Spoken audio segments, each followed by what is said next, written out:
You are listening to Veterans Action Report on KGRA Digital Broadcasting. I'm your host, Nick, coming to you live from St. Paul, Minnesota. And I'm Andrew Canales, coming to you live from Evergreen, Colorado. Every day, veterans are struggling with many issues spanning from homelessness to mental health crisis, often leading to 22 veterans a day taking their own lives. There are veterans all around the U.S. leading the fight to help guide our brothers and sisters to a better life. We will bring you stories from all around the country telling tales of veteran struggles and triumph. Every episode benefits veteran-run nonprofits Warriors Next Adventure, helping veterans fight PTSD through recreational therapy and new adventures. And Houses for Warriors, helping solve the homeless crisis, leading veterans to a better lifestyle. What's going on, everybody? I love that intro still. I made it. I'm a little biased, but I like the music. I like what it all came out to, so I'm bragging a little bit. How's it going, everybody? Welcome to week 3 of Veterans Action Report. I am really excited for today. We have Steve from X-22 Adventures on. I got a little bit of things coming up here. I will be likely getting surgery again in the next 2 weeks or so. Long story short, a lot of you guys know that I'm kind of going through the whole cancer thing with testicular cancer. The good thing is all you got to do is cut them out and no more cancer. So in about about 2 weeks here, I'll be losing the other one. So I'll be a little lighter, if you know what I mean. So that week, I'll be doing some pre-recorded. So we still will be live. It's just going to be some pre-recorded stuff while I heal up. I'm going to do my best to be on live if I can. I'm a stubborn bastard, so I'm probably going to be. I just wanted to talk a little bit here. In the last week, last Monday to be precise, we had a little issue. So for many of you that don't know, Warriors Next Adventure is a nonprofit that I started back in 2019 to help veterans with suicide prevention and PTSD. So the main thing that I was struggling with is the veteran crisis lines, because I personally called it once and I sat on hold for 15, 20 minutes, and it happens, right? So they can only have enough people doing it. So I figured, why not have one more? And so I started the Warriors Next Adventure Crisis Hotline. So it's the phone number that you see on the website is my personal number. It's the nonprofit number. It's the 24/7 number. I will answer the phone. If I don't answer, I will call you back. And to date, we've had 79 suicide calls, and 79 of them are still alive. So I would say that's a number to be proud of. I don't brag often, but I'm happy about that one. But we also do crisis intervention work. So I have 8 years as a state patrol dispatcher for Minnesota, and I specialize in crisis intervention. So I lost count of how many suicide calls I had while I was there. But before then, I was 6 years Air Force Security Forces, and we specialize in verbal judo, right? It means nothing unless you actually practice at it, right? And then I was lucky enough to take a class that was with the FBI that was involved in hostage negotiation tactics. So I've gotten really good at using words to essentially manipulate people to doing what I want them to do. In law enforcement, you need to persuade people to not fight with you or anything like that. So I started doing the crisis intervention for Warriors Next Adventure, and I actually got a call on Monday. Now, I'm not going to give names. I'm not going to give details, but all I got to say is I'm pissed off about the situation. Forgive me if I get emotional about this one, because I don't like losing people, So I get a phone call saying, hey, there's a crisis going on. It's been about 45 minutes and we need some help finding this kid. And so I went to work. What I did was I ended up calling the command post of the base that he was from, because he was active Air Force. And I called him, and they never called the locals. And this is 45 minutes in. Come to find out, about 45 minutes or so in, they finally called OSI, which is the investigations. Still, not one person started a track on his phone. And that pissed me off to no end, because as I was a dispatcher, that's one of the first things you do when you have somebody who's suicidal, because we need to find them. We can't do anything for this person if we can't find them. So I ended up calling the locals myself. I called the locals, told them what was going on. And initially they told me, well, we can't start a trace unless they call. I'm like, this guy said he's going to kill himself. I don't think he's calling you. And so I talked to the supervisor, told him what was going on, told him who I was, gave them my credentials, and said, we need to start a trace on his phone now. So by this time, it was about an hour in, and shortly after, I got a phone call stating that they found him, but he was being flown to the hospital, and that usually doesn't mean anything good. And then about 5 minutes after that, I found out that he had successfully taken his own life. Now, the reason why this just kills me is because if they would have just started that trace 30 minutes sooner, we probably could have found him. And again, I'm getting emotional about this, and I tell people all the time, I don't hide from my emotions, and if you're going to make fun of me for it, yeah, fuck you. So I personally, I take this personally. I struggled myself with suicide. As many of you heard on the first show, I had a failed attempt in 2015, and then I decided to take that and actually make my life about helping as many veterans as I can get out of those situations. And when it happens because of lack of training and just ignorance, it pisses me off to no end. So I personally am going to be fighting with the Air Force as much as I can to help them get a better program out there for this kind of crisis. I'm offering my services to anybody in that general area, anybody involved in crisis intervention. I'm offering my services. I'm not saying I'm better than anybody, but when it comes to veterans, I'm damn good at what I do. So I just want to get that rant out of the way. It pisses me off to no end when it's not taken seriously, and people die because of ignorance, and I will always call that out. Okay, let's lighten the mood a little bit. So today my guest is Steve Cohn from X-22 Adventures. Steve started his nonprofit last year, and holy crap, has it just exploded. I'm super proud of this guy. He gave me a call last year on like February or so, and we chat a little bit, and X-22 was born, and I've never seen somebody hit the ground running with an idea and turn it into something. So I'm extremely proud of him. He's got a really cool trip coming up. We'll talk about it at some point in the episode, and he's got an amazing story. I'm going to let him tell it. So, Steve, how are you?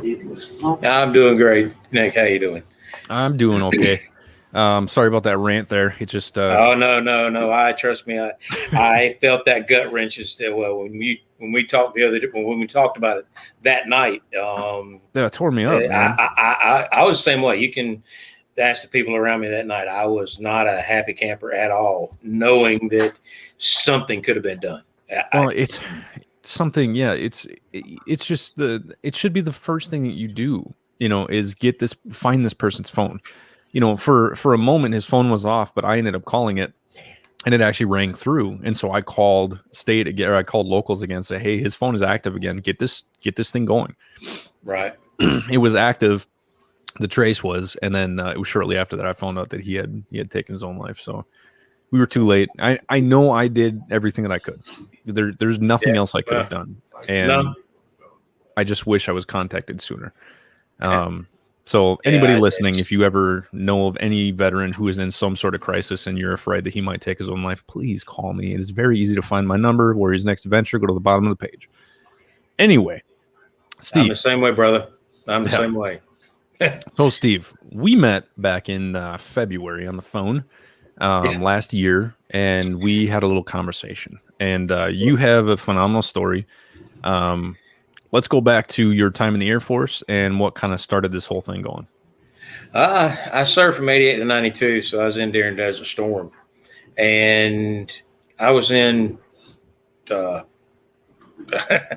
was a plumber to start out with, and civil engineering. You started out as a plumber? I started out as a plumber. Actually, I was supposed to be a crew chief on Blackhawks, but you know how recruiters are. We won't go there. Kind of like they told me I was going to be jumping out of airplanes and stuff. Oh, yeah. Like that. Yep. Know the exact feeling. Anyhow, ended up being a plumber for a little bit, and ended up going to joining the crash rescue and recovery team, and then the rodeo team. So I was busy doing construction. A lot of the things I ended up turning was the fire suppression systems.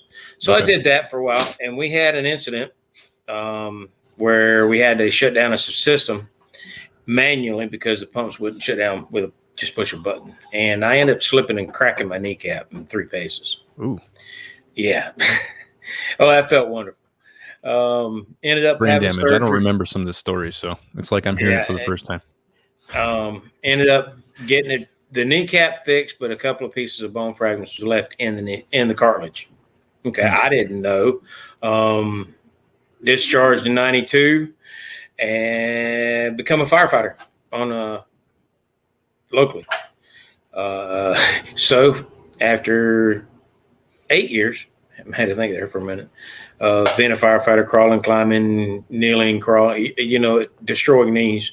A simple slip in oil at the firehouse destroyed the rest of my knee. I ended up having a total of 12 surgeries on it. Oh, so what was the span of the surgeries? When did it start, and when was your last one? First surgery was February of '99. And then from there, 8 more surgeries in the next 48 months. I was supposed to have a total knee at the beginning. The workers' compensation company said no. The other options didn't work. Still ended up with a total knee 48 months later. 4 months after the total knee was in, it was broke by the doctor because of scar tissue. And so we stopped working on the knee for 7 years. And it was so what happened in that 7-year thing? Like, were you just popping pills, or what was going on? Oh, well, it started out with, we're going to put you on pain management and you'll be able to control your medications through this way, and we'll get you help with your leg, yada, yada, yada. Well, it was simple narcotics at first. And of course, you know how it goes. The body gets used to it. They start giving you more. And the more they give you, the more they want to keep you quiet. And at one point in time, I was taking 120 milligrams of Percocet, 120 milligrams of methadone, and 120 milligrams or 160 milligrams of Oxycontin a day. Dude, your liver must be destroyed, man. Yeah, it ain't great. I did that for 3 years. I was on pain management for a total of 15. Until one day I finally realized that I've got to live, quit being so gorked out of my mind that didn't care. And I told the doctors we're doing it. 18 months from that time, I was pill free and still in pain. So, okay. So when did you just decide, screw it, just take my leg? That was after December of 16. The pain got so intense that I couldn't take it no more, and I was not going to get back on pain management, and I was done. So I put a pistol to my head December 26th of 16 and pulled the trigger. I'm here. Of course, it went click, and I inspected the bullet. Everything looked fine. I put it back in the pistol, pulled the hammer again, and it went off when I pulled it at the ground. So good Lord kept me here. That was December of 16. And once that happened, it's like, okay, something's got to change. And the VA said, well, we can possibly do an operation where we can lock the leg in place where it no longer bends, or amputation. And I looked at them and it's like, amputation? They said, yeah. And I noticed in the hospitals, the VA hospitals, these guys walking around on prosthesis, and it's like, I talked to them and I said, man, how do you deal with pain, yada, yada, yada? And they said every once in a while they have phantom pains. Some have that all the time. And it's like, well, is it compared to this? And they said, it's nothing like I had. Theirs was minor. And so I made the decision, told the VA to cut it off in January 17. Unfortunately, the orthopedic surgeons thought I was nuts when I requested this. So I ended up sitting on the couch for a few hours, total of 6, actually. 3 different psych doctors, and all 3 of the psych doctors told the orthopedics, cut it off. Then the VA doctor says, I'm too chicken shit to do it. Oh, yeah. Were you surprised? Oh, no. This was the head orthopedic surgeon for the entire state of Michigan, the whole state. The head man, and he said he was too chicken shit to do it. So I limped around for another 3 years until that fateful day that Trump signed the Community Care Act. And it wasn't just a few days after that, I get a phone call from an orthopedic surgeon to report to their office 2 days after that. He looked at my leg and he looked at the reports and he said, Mr. Cohn, you have 2 options. 1, we can fuse the leg in place where it no longer bends. And I said, Doc, that's already what I'm at now. I had a range of motion of 10 degrees, so it was a straight leg. And he said, the other option is cut it off. And I said, that's why I'm here. He said, when you want it done? I said, as soon as possible. He said, how about next week? And it was like, oh, shit, really? What was going through your head when you finally decided, hey, just cut my leg off? Like, that's not something people just say, yeah, well, let's get rid of it. Yeah, it took me about 18 months of heavy searching, soul searching, to come to the realization that the leg is causing me more pain and more agony than it would be if I didn't have it. As you know, fishing is a passion of mine that is no other. It's like hunters and anybody that likes the outdoors. And in a 2.5 year time frame right before the amputation, I went fishing twice at a private pond that I actually had access to anytime I wanted to go. And the reason I didn't go is because I could not walk in grass that was any higher than 3 inches due to that leg. So I said, take it. They did. They took the leg February 10th of last year. And about 2 weeks later is when I seen your video and talking about the hiking trips. And it's like, man, I need to talk to this guy. And so that's how me and you hooked up. And I am so thankful for it. And for it, I don't want to say you helped me, because you say you don't want, so you haven't, but dude, you have. I just don't like when people say that I saved their life or I changed their life, because I don't want that on me, because you got to think who's the one that called me. Right? You didn't change my life. I changed my life. You just gave me a good swift kick in the ass to. There you go. I got that steel boot, man. Forward. Yeah. and that's what happened.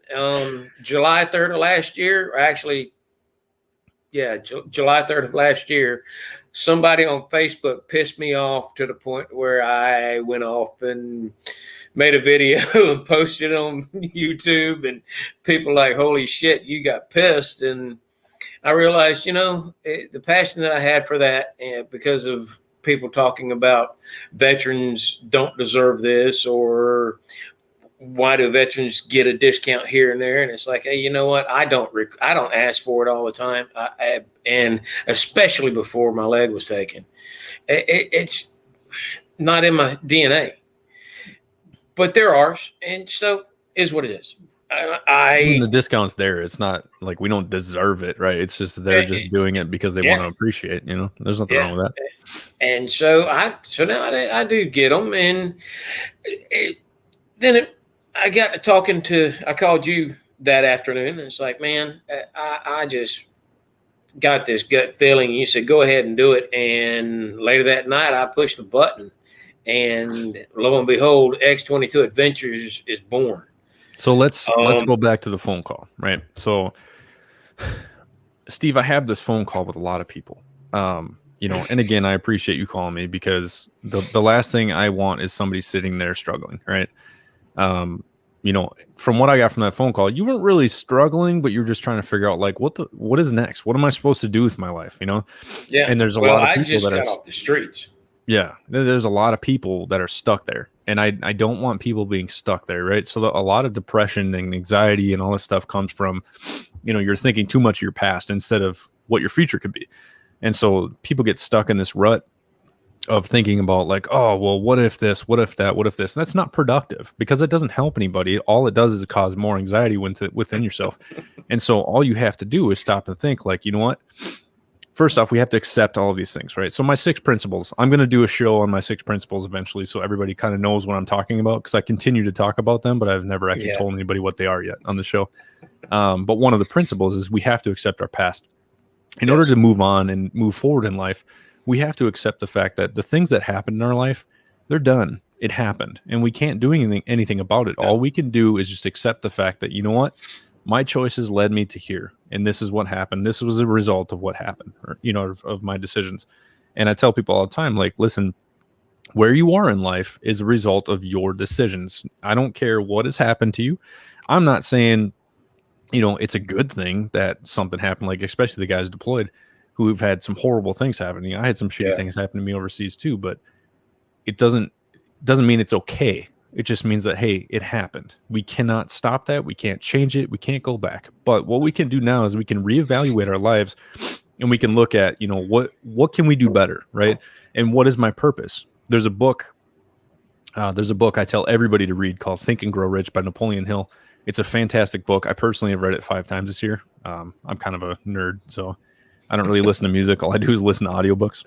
But some of the most successful people in the world all have a definite purpose, right? So I always ask people, what's your purpose? Like, why are you here? And a lot of people don't know. And I said, it is your duty. You know, I tell people my saying on responsibility and duty to serve and have a purpose, right? It's your responsibility to find out what your purpose is in this life. Once you find it, it's your duty to give it back. You know, and so that's the conversation that we had. Like, what is your purpose? Like, what do you love? You know, I remember asking you, well, what do you love? What do you love to do? And you said, well, I like fishing. I'm like, well, shit, I like fishing too. But I told you, well, what about starting a nonprofit for fishing? I was like, I don't have anybody in Florida. I was like, but I don't really want to expand yet, because I was initially thinking like maybe I could have you be an extension of WNA, but I wasn't ready for that part yet. Right. And I was like, dude, just go for it. And you're like, I don't know the first things. Well, I just started mine and I have no clue what I'm doing, but it's doing very well. So why don't I help you? And you, Steve, were the drive behind me starting my sole proprietorship. And I help people start nonprofits. And you were the first one that I actually helped get started. Now, you did all the work. And I don't want anybody thinking I'm taking credit for this. Steve did everything. All I did was lay out everything that he needed to do. And then boom, here you are. Now you're getting ready to do one hell of a trip, dude. Oh, yeah, dude. I've been itching to talk about this thing for months now. And I didn't know if I really was serious about this or not. And finally, it's like, you know what? And what really, really got me pushed over the edge to get this going was the phone call me and you had last week, losing him. That's what this right here stands for. Crossing out the 22 suicides a day. And if you look at it, part of the two's covered up, part of the two's not. We know we can't stop them all, but by God, we can slow them down. Oh, yeah. And so it's like, you know what? People don't know how many suicides a day happen between veterans and public safety before COVID and now because of COVID. 37. That's 27 vets and 10 public safety on the average per day take their life due to the things that they've seen. Well, they're even talking now, like the updated number for even veterans is closer to 30 now after the pandemic, It's exactly. Sad. And it's going to, and with the way the media has been over the last year with law enforcement, we're losing a lot more cops because of all of that, the stuff they protected. And now they're saying they can't do this or they're not allowed to do that. And I wanted to help. And so it's like, you know what? Let's bring this to light. And how we're going to do it is we're going to take a boat trip from Jacksonville, Florida to Pensacola, Florida. That's 1,300. You're crazy. Crazy? Yeah, I've been called that a few times on this. That's 1,350 miles around the state. Okay, so real quick, let's frame this. So you are going to have a different veteran with you every day, correct? 2. You're going to have 2 veterans with you. Okay, so how's it going to work? You're going to start off in Jacksonville. Right. What port are you starting out at? We haven't nailed that down yet on a lot of them. Still in the planning stage? A lot of it's in the planning stages, but we've got it in the news locally. I do have one town that is completely locked in, and keep your fingers crossed. Got some great news that'll be coming with that particular event. Good. I'm excited for it because if it works out, somebody's going to be a happy, happy, happy person. So you actually have, I'll let you say, like, do you have any notable veterans that are actually going to be with you guys? Yeah. Shiloh Harris is a friend of mine, and we accidentally met due to X-22. He was on a speaking tour on the East Coast, and he asked somebody if he knew anybody that could take him and his wife fishing just to get away for a day. and our name happened to pop up. How? I think it was through Randy Tucker and a friend of his in Orlando. I'm not 100% sure. But anyway, I get a phone call from Jamie, Shiloh's wife, and said, "Hey, can we go fishing this weekend?" And she goes, "I know it's short notice." And I said, "Absolutely. We'll For do you, whatever yes. whatever it takes to let y'all go fishing. Let's do it." And they said, there's a okay. win-win there. I know you yeah. don't want to say it, but I'm going to say it. There's a win-win there, right? So Oh, TJ, yeah. from the episode last week, TJ always says, 1 + 1 = 3 in the nonprofit Yeah. world, right? So We've been again, saying that TJ for a Christ is while. the one that says it, and he's a genius for saying it, right? So having Shiloh come fishing with you completes 2 tasks, right? 1, Yes. you get a veteran on the water. 2, it gets your name out there because Shiloh's huge, right? Yes. But it's not just the fact that he's huge. I've watched so many of his speeches. He is such an inspiration, in the veteran community. And if you don't know who Shiloh Harris is, go look him up because he's an awesome dude. I personally haven't talked to him yet, but Steve's gonna hook us up and we're gonna get him on the show too. But yeah, I'll be getting a message to him this afternoon once we're done to say, hey, you need to get a hold of this guy. Do you remember the day amazing. that you told me, hey, I'm gonna have Shiloh Harris? I'm like, wait, Shiloh Harris? Like Shiloh Harris? I'm like, get the get out of here. Yeah. I called you. I'm like, dude, this is huge for you. I was so happy for you, man. And when that happened, it was like I took a deep breath and said, thinking things are going to explode, and then COVID hit. Is what it is. Well, oh well. But it helped us slow down and get things in order to be able to announce this trip coming up. We're making 22 stops along the way, representing the 22 suicides a day, even though they're up. The numbers are up now. And from each port, from Jacksonville, there's going to be 2 veterans and or public safety, or a combination of both. Probably more veterans than anybody, but it's from there. They'll ride 60 to 75 miles. That night they'll get off, and whatever fish is caught that day, they'll go home with. The next morning, 2 more get on. They make the next leg, and then the next leg, and the next leg, and the next leg. I got quite a few veterans in the Florida area, so if you do need people, let me know. I'll send them right to you. I actually send them to the webpage. Okay. There is an application to go, and I want as many as I can get. I would love to have more than 44. Is it the Grand Slam fishing? No, that's actually giveaways. Okay. Where is it on your website here that they can sign up? Where the heck did it go? That's so these are all the dates of where you're going to be stopping? Yeah, these are all the dates we're going to be stopping. Yeah. I'm sitting here trying to move that page that you're messing with. So for those of you listening on radio and not listening on the podcast, I'm showing his website here. If you go to X-22adventures.org, you'll see, you go to the upcoming events, you see year 2022, the Florida Adventure, starting in Jacksonville and then finishing up in Pensacola area. You can see all the stops, and if you're interested in joining, going with Steve, hop on the website. If you go to the top of that where you click, it says upcoming events. Mm-hmm. Where the adventure. Oh, there it click is. That. Click. Yep. There you go. Adventure around Florida application. There you go. Sweet. Easy enough. It's real simple. Just to let me know your name, number, and that way we can get in contact and find out if there's any disabilities, because I am an amputee, and so I'm going to need a little bit of help around it. But so we're going to accommodate as many people as we can, and if we can have more than one boat make this trip, by God, let's do it. So I got a question for you. Yeah. You are still working on a boat for this, correct? Yes.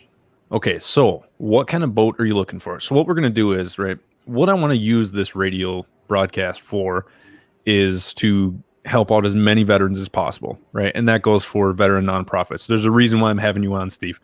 There's a lot of listeners. I think one of our episodes had like 12,000 listeners or something like that. Oh, no shit. So if anybody listening to this is willing to help out X-22, contact their Facebook, contact their Instagram, and let's get these guys a boat. You know, there's plenty of people. We talk all the time. I think we talk I want to say we talk like 2-3 times a week or something like that. Oh yeah. Easy.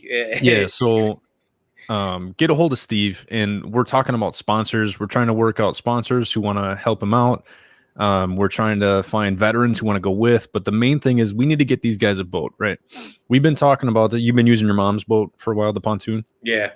Yeah. So, and I went fishing with you on my documentary tour, which, by the way, was a hell of a good time. You and Randy are goofballs, man. So I want everybody who goes fishing with these guys, you will laugh. If you don't, you have no feelings. Something's wrong. Well, when I say I'm going to take you fishing, I'm going to take you fishing. I don't guarantee we're going to catch a fish at all. I don't guarantee that at all. But I do guarantee we will have a good time and a lot of laughing, a lot of crying, a lot of soul searching, a lot of everything. That's the one thing I love about you, Steve, is, you know, you and I are very similar when it comes to talking about the real stuff, right? Sitting around BS and talking about girls and military. Yeah, it's all fun. Yeah. But the real reason is like, let's get down to business. Let's figure out what are some of the things that are really holding us back from, you know, excelling and having a better life, right? We need to figure out what are some of the reasons why we tend to hold ourselves back, because it's usually yourself. You just need to figure out what is the issue. And even us, you know, we had Jeremy Sestala. Jeremy he's a We Defy athlete riding. He was riding with me on that part of the tour. And we talked a little bit about Iraq and Afghanistan. And he was a Marine sniper. And him and Randy had a really good conversation. I was listening. I'm always listening. But he was talking about some things that he hadn't opened up about yet, and you guys provided an environment that was actually easy to start talking about those things. So I personally thank you for providing that. And that's exactly what it's all about. When people hear my whole story and find out that, okay, I thought I was going to be in the Air Force, make it a career. Well, nope, that didn't happen. Come home, got in the fire department, thought I was going to make that a career. Nope, that didn't happen. And then hell for 21 years of opioid addictions, operations after operations after operations, that nothing worked, to the point of attempted suicide. And from that point, it's like, you know what? God kept me here for a reason. That was the third time out of that I should not be here. The other two was ODs from the hospitals because they couldn't get my pain under control. One of them was 9 seconds. Yeah, okay, a lot of people, that happens to them on a nightly basis. I'm trying not to slam the VA too much, but I am not surprised.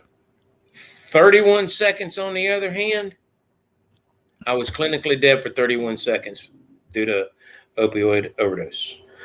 Yeah. So when I say I shouldn't be here, I shouldn't be here. The good Lord kept me here for a reason, and this right here is why. It has lit a passion in me like there's no other. And to see the people that go fishing with us talk about things that's deep, dark, but it's like all of a sudden you puke it up, and you feel so much better about it. And when the more you talk about it, it's like the easier it becomes, and the easier it becomes, it starts fading away. And when that happens, that's when the peace starts. And that's where I'm at. It took a long time for me to get to that point, all the way to the point of being homeless for eight months. I've been through it all. Successful career started twice, family, 2 kids, ended up divorced, homeless on the streets, hooked to opioids, and I've kicked it all. And now I put in this news release for actually this adventure. It was just 4 short years ago. And I mean 4 short years ago. It is November the 11th. Or no, 11/14. 4 years and 5 days ago, I was homeless on the streets of Lansing, Michigan. And to think, okay, 4 years and 5 days later, I'm sitting here talking to you about a nonprofit that I started, that I'm going to take a boat trip around Florida that's 1,350 miles promoting PTSD and suicide awareness. I would have told you were absolutely out of your damn mind. Well, here's the thing though, Steve. Like this is what you did. You exemplify what I talk about, what we need to do. You did exactly what I tell people. What we need to do is we need to start taking control of our lives again. And so what you ended up doing was, after our conversation, you and I'm not irritated by this, but you called me every day for like a month and a half. Oh, and you're like, dude, what about this? What about this? And I'm like, yes, keep running down that road. And so like I've helped start 6 different nonprofits now, right? I'm silent in the ones that I help. I don't talk about it unless they want me to. Right. And they're doing okay, but you're killing it, man. And you had the passion, you had the desire, right? And so I tell people all the time in that book, Think and Grow Rich, they say once you have a definite purpose in life, everything starts to make sense and everything starts to fall in place. Look what has happened to you in the last year and a half, man. I am so fucking proud of you. Sorry, I'm not supposed to swear. I'm so proud of you, dude. And you know, I tell people all the time, what I do, there's zero selfishness, right? Other than the little bit of, I get to see somebody improve their lives, and that makes me happy. And that essentially is my addiction. You know, I'm obsessed with helping people improve their lives. How I am with this, and it's just to see the people that have gone fishing with us talk about dark things, talk about funny things, and the perfect example with Shiloh and Jamie. We were going from one spot to another, and they got so comfortable with us and relaxed that they were sitting up in the front 2 seats, and they just kind of reached out and grabbed each other's hand. And we're just cruising along, enjoying the ride. They're looking at the scenery and absolutely loving the day. And it was supposed to be a 4-hour trip, and it ended up being 8 hours we had a blast and created a friendship like I didn't think would happen. I really did not think would happen. And since then, we have talked more. And September 11th of this year, 20th anniversary of 9/11, I was part of a group that got to witness 2 homes given away to veterans in Nashville, Tennessee. I got invited to that by Shiloh. Was that the one with Lee Greenwood? Yes, that was absolutely amazing.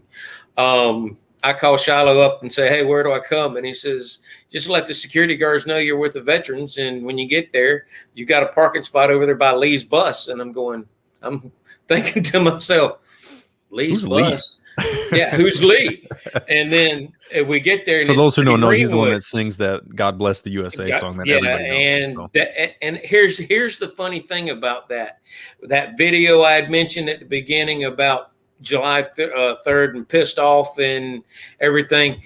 That's the song in the background that's playing. And I had the opportunity to talk to him for 45 minutes. And he told me that song was actually just supposed to be a filler song.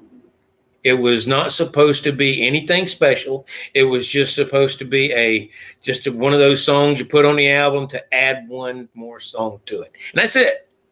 And next thing you know, it blew up, and he's sung all over the world that song. That song kept me alive a few times. And so to tell him thank you was pretty cool. But when he actually told his manager to give him a minute and reach down and grab my hand, and he tells me, thank you for everything that you're doing, I'm floored. Yeah, it's so cool, man. Floored. You get somebody who sang this song, right? So anybody who has heard the song God Bless the USA, you know that song, right? It's a good song, and it's a good patriotic song. You hear it every 4th of July, right? Yeah. You know, and in our growing up, it's like, oh, that's a famous musician singing a really cool song, and then you actually get to meet them in person, and it's like, hey, thank you. It's like, no, what? I'm just a guy. Like, what are you doing? Yeah, That's really cool though, man. When you sent me that picture, you and Lee, and I'm like, oh, this is so cool. yeah. I'm jealous. A little jealous. Then that night we got invited to go to dinner with that whole crew to Paula Dean's restaurant. Yeah. And normally, shut the door. Normally, somebody just walked in. It's all good. It's a 2 or 3 hour or 2 or 3 week waiting period to get in there. And we just they said, come on. And we walked in there like we were hot shit. I mean, it's like I walked in there, they're strutting and like, yeah, buddy. And Shiloh and a couple other people was at our table, and I told them that they are to I've got their it's all good, brother. I've got their paycheck or their bill for that night. I said, I've got it. Y'all are my guests. X-22 Adventures is going to take care of your supper. Nice. And they said, no. I said, yeah, I insist. And so we had a grand old time. We were there for a couple of hours, and I mean, just everybody cutting up. There's probably 100 of us all total. She had closed down the entire back room for us to come in, and that's so we're getting close too, isn't it? Oh yeah, it ain't little. And so we're getting ready to go, and I called the waitress over, and I said, I need the check, please. And she looked at me, and she goes, Sugar, you didn't hear? And I said, hear what? And she goes, oh, Miss Paula Dean, she done called up here about an hour ago and said, there ain't one person in that group going to pay for their meal. Do you hear me? And I said, do what? And she goes, Paula Dean paid for your supper. And that's like, oh, that's amazing. Holy cow. So, yeah, when I say X-22 Adventures has changed my life, yeah, it's changed it in so many good ways. But I have to give all the thanks to the good Lord. He kept me here for this reason, and has lit a fire underneath my ass that I'm ready to roll. Once I get my leg back on, they're going to have to hold me. They're going to have to hold on to me because I'm not going to slow down. Well, dude, like I've told you a million times, you're probably sick of hearing it, but I'm proud of you, man. Like I appreciate it, brother. I tell people all the time, I have a lot of people reach out to me and say, dude, what do you do this for? Right? Because a lot of people, I don't get paid for Warriors Next Adventure, and I probably never will. I don't really want to. Right. Even for taking, millions of dollars a year, I'd rather put that into the events and the shit that we want to do for veterans, right? There's no point in that. That's my main goal is to help as many people improve their lives as possible, because that's what I get out of it, right? So now I get to watch you on Facebook. I get to watch people who I've had really in-depth conversations about life and about, figuring out what's next and how to help them, guide them through the darkness, right? I get to sit and watch them improve their lives, right? I don't run around telling people. Anybody who I talk to, nobody will ever know that they talk to me unless they tell people. So I personally get to sit there. I guess it's a weird voyeurism, I guess. But I get to watch them.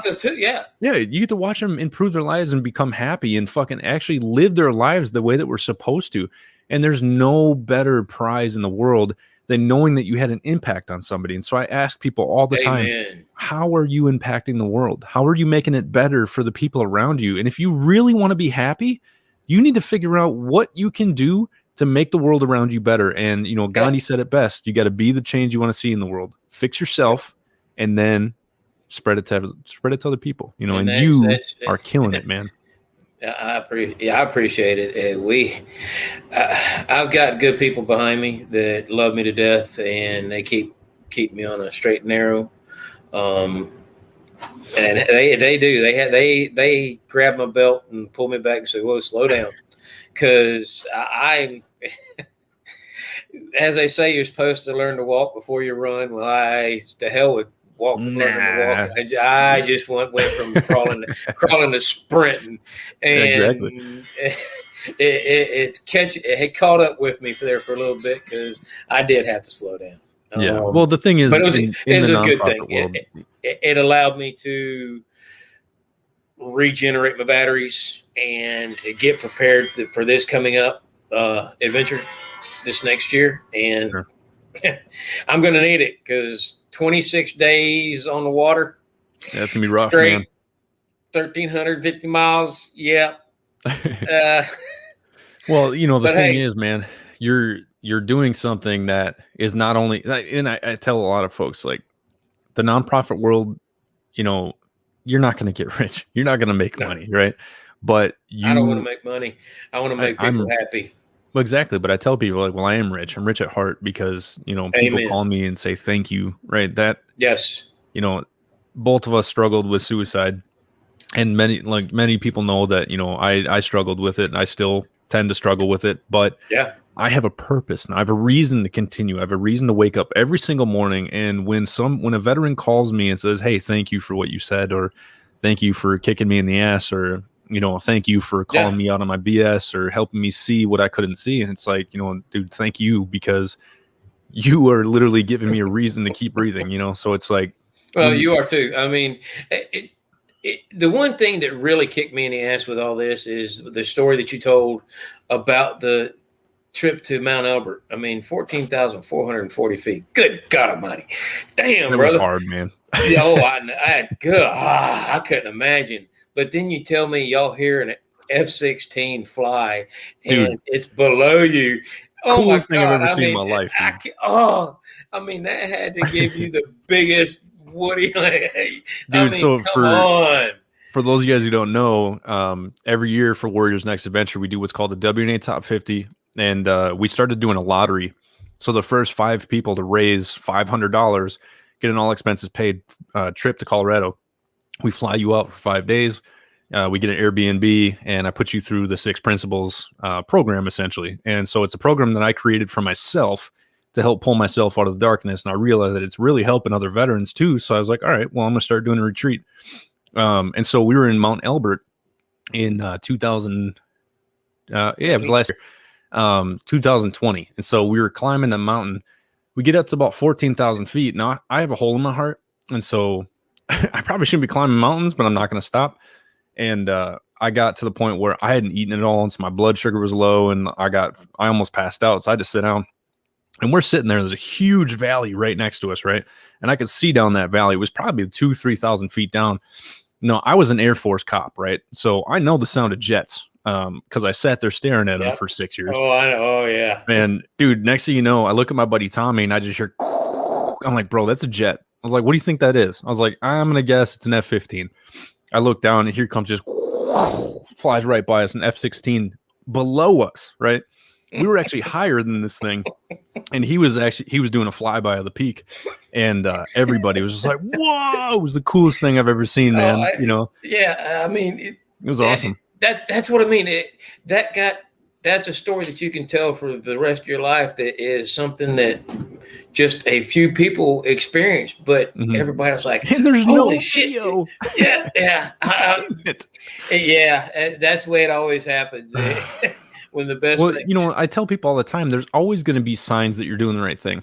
Like Jeremy, it was shortly after, I don't think I told you this, but me and Jeremy were sitting on the beach at like 9 o'clock at night. Well, it was later. It was probably about 11 o'clock at night.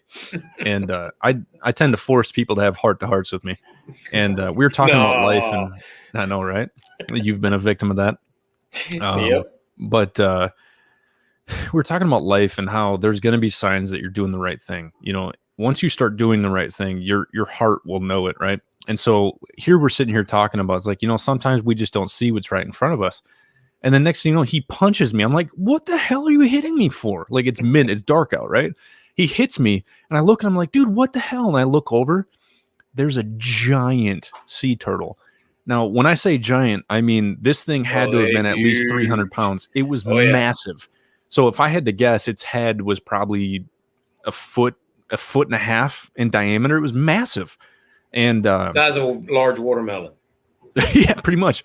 And so I look at him and I just smile like, wow, like what?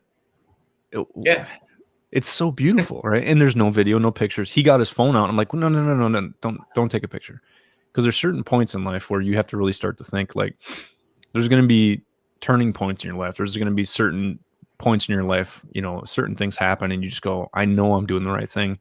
And sometimes on my trips, I like to hold those things for myself. I don't like to share them. And so the F-16 flying by, the turtle coming up on the shore when we were just sitting there, there's so many beautiful, Yeah. This guy said getting them synchronicities. Yeah, dude, life is just synchronizing, Yes, exactly. And it has for me. I mean, this last year and a half has just been crazy, wonderful. Every word you can think of for positive has happened to me in the last year and a half since X-22 started. And I'm thankful for it. Good Lord has put me in a position now to where I'm able to start helping others get to where I'm at. I mean, I'm smiling, I'm happy, and I am just loving life. I mean, and you're doing what's what you not to love? Exactly. And you're doing what you need to do. Same with me. Anytime that you're struggling or you kind of find yourself at a crossroads, you call somebody, right? So we still talk probably 3, 4, 5 times a month. I mean, we'll text each other a lot, but that's the thing that I told you is like anytime you're struggling, call me. And the fact that you continue to call me tells me that we're doing something right together. Yeah, you are. But hey, before I know we got to get ready to go. Yeah, we got about a minute and a half. If you go to our webpage, we have 2 giveaways going on for Christmas time. Okay. One of them is a week stay in the Keys at a house that's got a 60-foot dock in the back. The house is paid for, so that's what it's for. Is it this one on the bottom? Yes, both of those. Grand Slam and Florida Keys Getaway. That's the Florida Keys Getaway is the house, and the Grand Slam is a fishing trip on the west coast of Florida to go after 4 species of fish in one day. Nice. That's a $1,200 trip. The house is a $3,500 week stay. So if you go there, you got a chance. We'll be doing the drawing on December 22nd. Imagine that. Nice. I was almost thinking about doing it at 2,200 hours, and I thought, no, not 10 o'clock is a little too late. Yeah, well, Steve, so I'm happy you're on. We actually have to get off. We are going to be heading over to Patreon. So, Steve, I'm going to drop you off, do my closing here, stay on, and then I'll send you a new link. So we can kind of get some little extra bonus feature for the guys who are our Patreon members. So, Steve, thank you so much. I love you, man. Keep doing what you're doing. And I'm so proud of you, dude. Thank you. All right, guys. Thanks for listening. Obviously, me and Steve have been doing a lot of work together. I'm so proud of this dude. And anybody who I have conversations with, to kind of help them find purpose, you got to remember, nobody can heal you but you. Nobody can actually get you to the point of happiness but you, right? Other people are only there, like counselors. Their only job is to help you, give you tools to actually be able to help yourself, right? A counselor is not going to save you. I'm not going to save you. The only thing I'm going to do is help you kind of see what you're not looking at, right? So you have to understand, life is about perspective. If you're looking at a 6 and you have somebody on the other side saying, no, that's a 9, you're saying it's a 6. Well, technically you're both right. It's also a 1 if you lay down on the side and you look at it, right? So you have to look at life from different angles. And so essentially what I do with Warriors Next Adventure is help people see the other angle. You have to ultimately be responsible for your own mental health, and reaching out is one of the best things you could do. All right, guys. We have a Patreon account. It is called Veterans Action Report, if you couldn't guess. We do extended information and extended bonus features every single episode. If you head over to Patreon, look at Veterans Action Report. It's $5 a month. You get access to everything on the Patreon. And then also, if you sign up, I'll send you these really cool VAR stickers. Oh, everybody loves stickers. Or you can shoot me an email at nick.varradio@gmail.com. Pretty easy to get a hold of us. All right. I love you guys. We're going to be heading over to Patreon. We will be on next week. Me and Andrew are going to be talking a little bit. We got some bones to pick with the VA system, and we're going to be getting into that pretty deep. So I will see you guys next week. Perfect.